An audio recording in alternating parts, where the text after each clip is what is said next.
Hello! Ayan, magzago tayo guys. Andito kami ngayon ng aking bunso sa Pure Gold.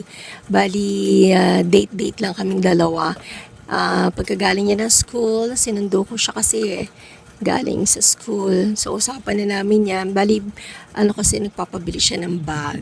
So, ayan, pagkabili ko ng bag sa kanya, kasi sira-sira na yung bag niya sira na yung zipper.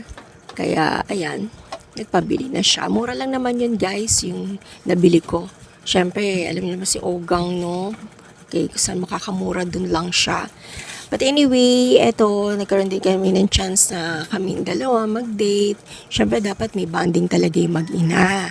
'Di ba? Yung kailangan bibigyan nyo ng time na magkaroon kayo ng bonding moment kayong mag-ina. Kaya, ayan, nag-dinner date na rin kami. Gustong-gusto niya, paborito niya ang chicken.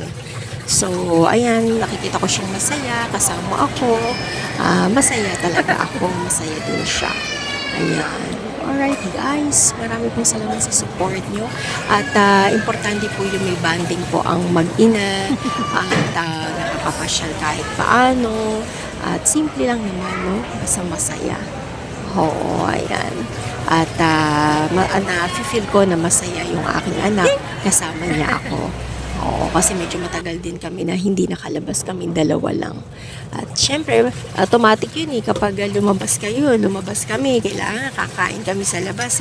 May take out pa siya, di ba? Alright guys, magandang buhay sa ating lahat, mga kaogang tendera.